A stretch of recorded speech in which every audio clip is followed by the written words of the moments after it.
Today's the day. Goodbye, uterus. You say we're buying a uterus? No, goodbye to the uterus. I mean, Because I don't think that's the right place. yeah, I think we're doing the wrong procedure if we were buying a uterus. All right, well, we're here. I'll make an intro for this and describe everything later because I was going to do it on the way here, but I was tired and I was going to do it in the parking lot, but my dad's here already. So we're going in the building now. Goodbye. Hi guys. So I'm coming on here for two things. One is a trigger warning that we're going to be talking about getting sick and medical procedures. So if that's going to bother you, please step away, and I appreciate you coming, and I will see you in a different video. If not, go ahead and proceed, and you're going to get my 1 week update. And after my 1 week update is over, you'll see me again, just like this, giving you my 6 week update. I'll talk to you guys later. Hi guys. So it is 1 week post-op. Officially, I got my surgery a week ago yesterday, but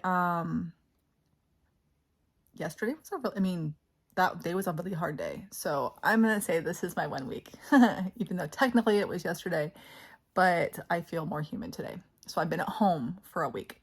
Don't mind the hair. This is literally what I've been doing with my hair for the last week and a half. Pat braided it for me before I went in for surgery, and he's rebraided it for me a couple of times since then. So I basically just take it out, brush it out, and then you put it right back in my braids again. But I wanted to give you guys an update, give you a little tour of what it's like to get a hysterectomy well before you were ready to be in menopause. So I don't know how many of you guys know this, but I'm just over 40. And they said because I'm so young, I need to be on hormone replacement therapy because they wanted to keep me safe. So it's something that we talked about beforehand. So I knew going in that was going to happen. I also knew going in that there was a possibility of me losing both of my ovaries, as well as my fallopian tubes, my uterus, and my cervix. We thought that I had what was considered, it's like endometriosis, but it's not exactly endometriosis. It's like myotriosis or something like that. And what it means is that the uterine lining was growing into my uterus. Into the muscle wall. So instead of like endometriosis, the uterine lining grows where it's not supposed to. Well, with this, it's actually growing into my muscle wall. And so my muscle wall was actually tearing itself apart to get rid of the lining every time I had a period. So it turns out that I have both. I also have endometriosis. And they didn't know that until they went in and got a good look at it. They ended up taking both of my ovaries. My doctor said they would save an ovary if they could, but they said there was no saving it. They were trash. They looked terrible. They were covered in endometriosis. They also took biopsies from my bowel because there was endometrial lining on there. They got that off. And they also took my appendix because my appendix was completely covered in endometriosis, and because of that, it was in really bad shape. And so if they hadn't taken it now, they were probably going to have to end up going in there and taking it later. I probably would have had a lot of appendix issues. So they just went in and took everything. When I was 13, I had a cyst removed, and they had to put me under general anesthesia. And when I came out of general anesthesia, I was terrible. They would sit me up, I would throw up, and I would pass back out. They would move me, I would throw up and pass back out. And they kept telling me, oh, you were 13 when you had that. You're over 40 now. It's okay. You should be fine with the anesthesia at this point in time. They put this little patch behind my ear to make it better, and they said that I should be fine. They're wrong. So what happened was I went in and got all ready for my my surgery. And just to prove that I needed my surgery even more, I was about a week and a half outside of like my period started. My very last period I'll ever have started on the 1st of January. Welcome to the new year. And I got this surgery on the 16th. And when I stood up with no clothes on, just my gown to go do my pregnancy test, because you have to do a pregnancy test before you get your hysterectomy, I walked to the bathroom and had blood running down my leg, because that was just a normal state of being at that point, is that I was constantly spotting or bleeding, and it was just getting worse and worse and worse. It started off with spotting, and at this point in time I was just heavily bleeding all month long. And I could tell the difference between the period blood and the non-period blood, because the period blood was bright red and the non-period blood was not.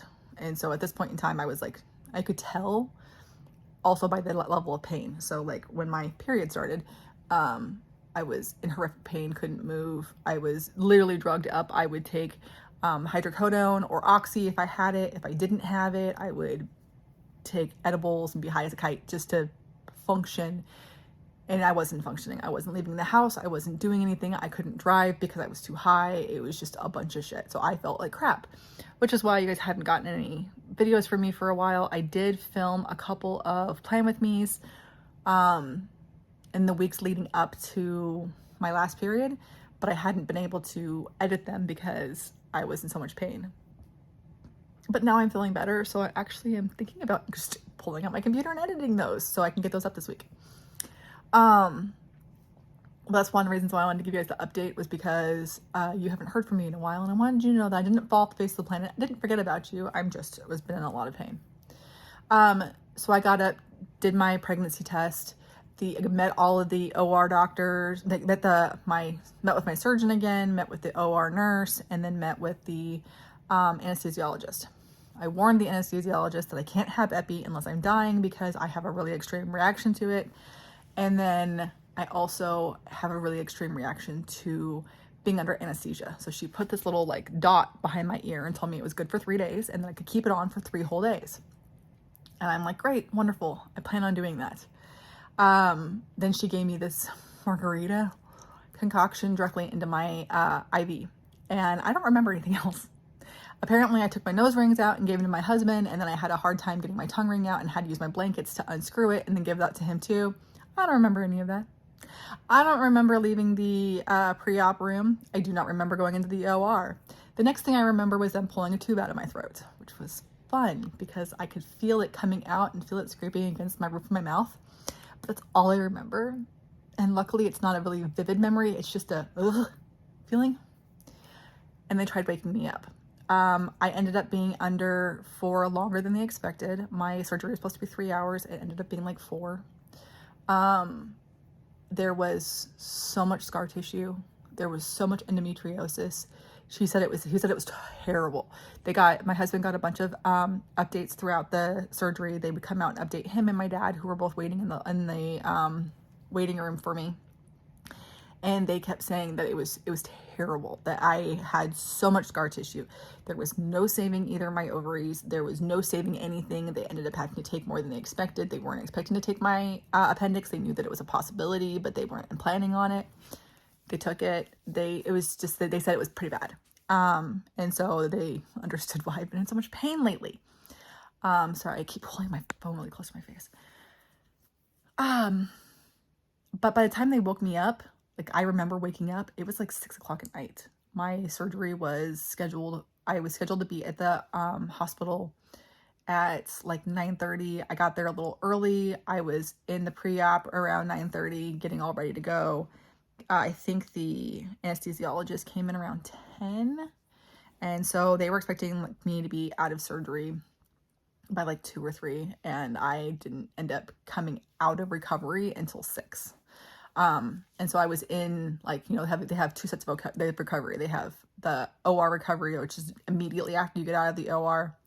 And then they have another recovery, which is where you get up, go to the bathroom, try to be human again. I don't remember any of the first recovery. I barely remember the second recovery. And I remember doing this. And then Pat was holding my hand because he knew I needed my hand held. He put my tongue ring in. He put my nose rings back in before he left. He was only allowed to stay until 10. And up until that point, they were giving me options. Do you want to stay? Do you want to go? Do you want to stay? Do you want to stay the night? Do you want to go home? And before I went in, I was like, I want to go home unless there's a reason not to. And they were all like agreeing, great. You can go home unless there's a reason not to. There was a reason not to. They tried to sit me up they tried to get me out of bed. The first time they successfully got me to get out of bed, I stood there for a few seconds, probably 30 seconds, no more. And I'm like, I have to go back down. I have to lay back down. And like, okay. And so they put me back in bed and I immediately started throwing up. And then I passed back out. And right around 10:30, they had already made Pat leave. And they told me that if I didn't get up, they were going to have to recatheterize me and they were going to have to do a bunch of tests on me. And I didn't want them to have to do a bunch of tests on me. So I agreed to get up.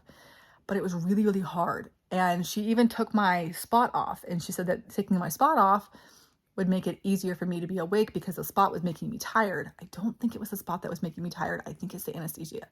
I just don't do good with anesthesia. When I had my spinal for my daughter, when I had my C-section, it took forever to wear off. When I had my epidural after my son, it took forever to wear off. So my easiest childbirth was the one that didn't have drugs at all because I didn't have to worry about recovering from the drugs. So they got me out of bed. They made me walk down the hall and around the corner, which seemed like so far. There was a bathroom directly across the hall. Why did they make me walk all the way down and around the corner? I don't know. I think it's because they just needed me to walk. They needed me to pee. And so I was able to pee a little bit. It felt really weird. She's like, did you empty your bladder? And I was like, I don't know. I couldn't tell. I could tell I had to go, but I couldn't tell if I was done going. And even now, right at the end when I'm almost done going, it hurts because of the stitches they put inside of me because I don't have the cervix anymore. And they have to stitch that hole up so I don't have some gaping wound into my internal organs where there's no longer a uterus.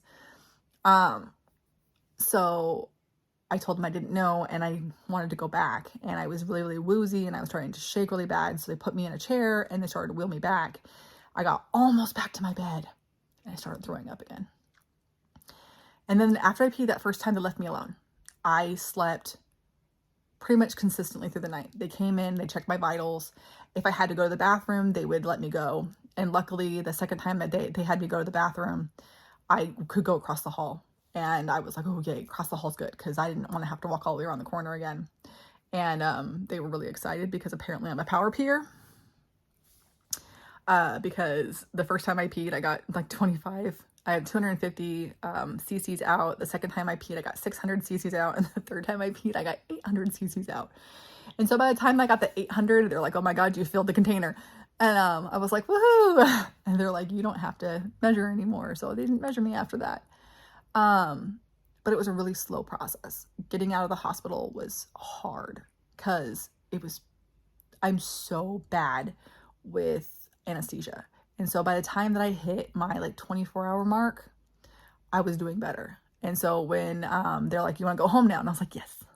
And so about 9 o'clock in the morning, they started getting everything ready for me to go home because Pat had to go get my prescriptions. I came home with things like stool softeners and anti-nausea pills and a bunch of painkillers and my estrogen and my progesterone.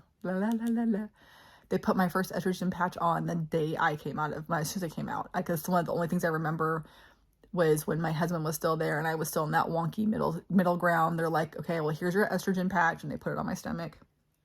So you change it twice a week. Cool beans. And then they sent me home. I managed to get upstairs and crawl into bed, but I wasn't allowed to use my abs for anything because I have my marks. They used like the glue adhesive to close my incisions. I've got 4 incisions, one at my belly button and then one on my sides and one above my belly button. And then I have, it took me probably 2 days to be able to get out of bed by myself without needing any help because I don't have a headboard or nightstands or anything to grab onto. All I have is a pedestal bed. And so Pat would just have to come give me a hand up. And the first day he had to walk me to the bathroom and help me sit down and help me stand up. The second day I could do it by myself, but he still had to help me get out of bed. We're a week later and I have been tooling around the house. I've been coming up and down the stairs. I can stand for short periods of time. I was able to take a shower by myself yesterday, which was wonderful. But it's been a process. If you're getting a hysterectomy, laparoscopic, robotic, whatever the hell it is, I didn't get the incision. I got the laparoscopic. Get a tummy tighter thing, something to wrap around your stomach because, man, moving hurts and sneezing hurts. And I was like, I really wish I had one of these when I first started this. And Pat's like, I'm gonna go buy you one now. And I'm like, that might be a good idea. So he might come home with a belly band, just something to hold my stomach tight, because it hurts to sneeze, it hurts to cough, it hurts to laugh. But I'm here a week out. I have not taken my Gas X today. I'm doing okay. Still a little gassy, but not bad. The gas is terrible. Take your Gas X. Take the Gas X. I haven't had a pain pill since yesterday, so I'm like 24 hours with no pain pills, 24 hours with no Gas X. So today all I've taken is my thyroid medication, which I've been taking for years, and my progesterone. I put on a new patch yesterday, so I don't have to worry about that until Thursday. And I'm getting stir crazy. So I have my controller for my Switch. I have a book that I started reading ages ago and haven't finished yet. I have my phone with TikTok on it. I have a cat. I think I have a dog somewhere. Sam. Maybe he's outside. Maybe I should let him in. But I'm moving around okay now. And so I just wanted to give you guys a little update on how I was doing. And I'll probably give you another update farther along. Like I said, I'm only a week out now. And so it's been just over a week for me. I'm looking forward to being able to do things by myself a little bit more, be more independent. And I'm looking forward to going for walks and getting out of the house. They said even if I'm feeling up to it, no squatting, no bending, no picking things up off the floor, nothing over 5 pounds, no gym, no none of that stuff for at least 6 weeks. She said, I asked about walks, and she's like, you can go for walks, but that's it. So I'm going to wait till Pat gets home from the gym, because Elise was going stir crazy, and so I sent them both to the gym to go work out. He didn't want to go. He wanted to stay here and be lazy, but I think it was needed for her. And since I can't go, I was just go. When they get home, they're going to go with me for a walk. So that way, if I get like halfway around the street and I can't walk anymore, he can go get the car and bring me and go pick me up. But we've got a couple of smaller loops. And so I'm just going to go do some of the loops just to get out of the house and walk for a little bit and feel like a normal human being again, which will be nice because I need it. So there's your update. It's been like 15 minutes worth of talking. I hope that it wasn't too rambly, and I hope you enjoyed my hair. It'll probably be like this for a little while still, but I'm getting better. I'm improving. Sorry I don't have any straight out of the hospital stuff, because that was on Pat to take, and he apparently was so worried that he didn't even worry about the camera. He was just making sure that I was okay, because I was not handling it well, which I'm not surprised, because me and anesthesia, not friends. So yeah, here I am, several internal organs later. Hi guys, welcome to the 6+ week update. So 6 weeks was a week and a half ago. I think we're at almost 8 weeks now. I'm not positive. I'd have to like look at my calendar. I'm pretty sure we're almost at 8 weeks. So I had my 6-week checkup. Everything went great. I was cleared to do most daily life activities. I'm not allowed to do anything of the sexual variety for another couple of weeks. They want me to be somewhere in the realm of like 10 to 12 weeks. They said sometimes as early as 8, which would be coming up here soon. But for the most part, they say at least 10. But it doesn't matter because my husband left right after my 6-week appointment. So I will see him again in July, and I will be fully healed by the time that he comes home. But I figured I'd give you a little bit of an update on how things are going. And if you guys have any questions, please ask them in the comments.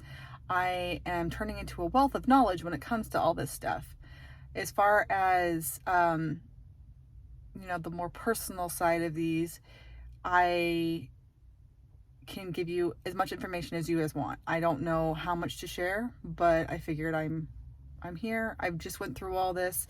I figured that this update will give you a little bit more in-depth information of the healing process and of the side effects of having the hysterectomy, especially at my age, when I shouldn't be going into menopause for at least 10 more years.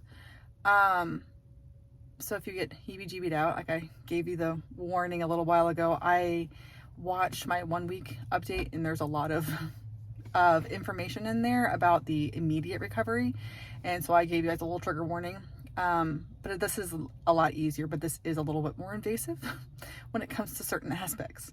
Okay, so for starters, 6 weeks, they did a pelvic and they checked to see how I was healing. Because I don't have a cervix, they basically stitch up the end of the vaginal canal to make it, as she said it, like a sock. So things can go in, but they're not going to be able to get into my internal organs, because we don't want anything floating around inside my internal organs. So they cut that off. There's 2 sets of stitches, one that's been dissolving the 4 to 6 week range, and then another set that doesn't dissolve until about the 4-month range. The ones that are 4 to 6 weeks are the ones that are closest to the outside, and then the ones that are more on the inside are the 4-month ones. I did have some spotting up until about 4 weeks. At the 6-week checkup, she checked and said there was still a little bit of blood in there, but very little, and it was just kind of that pre-period spotting that's kind of the light pink. That's what I still had inside. So they said I'm definitely not fully healed yet, but I'm good enough to be able to bend, squat, work out, and lift again. I'm just not good enough for any more of the sexual activities. As far as everything else, I'm fine. I did have a massive amount of estrogen in my body, which is why I had endometriosis so bad. And because I went from being way overpumped full of estrogen to having a patch that gives me a tiny bit of estrogen, I've been having some pretty serious mood swings. So my normal everyday, like right now, totally fine, totally normal, no difference whatsoever. But when I'm sad, I get really sad. When I'm angry, I get really angry. And so I can tell that I'm overreacting to situations, but I can't control them at the moment. The doctor said that because I had so much estrogen in my body, that is to be expected, and they're hoping that my body will regulate itself within the next couple of months. If it doesn't regulate itself and my reactions are still way too extreme, then they're gonna up my estrogen. They said they gave me a low dose, but because I had so much in my body, it is a massive shift. So don't get me wrong, the lack of periods was amazing. I haven't had a period in 2 months now, which is great. I love it.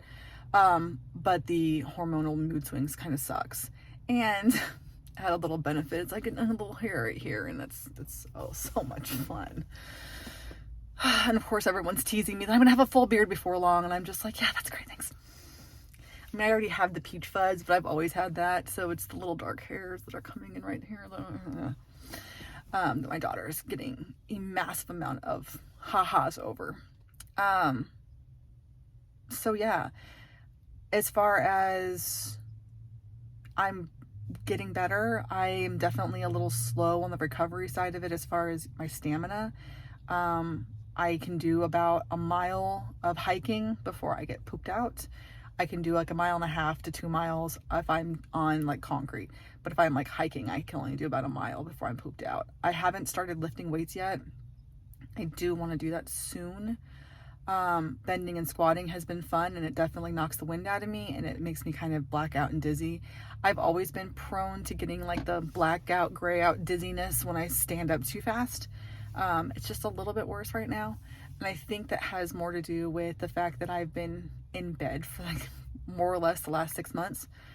And so I've only started being really active the last few weeks.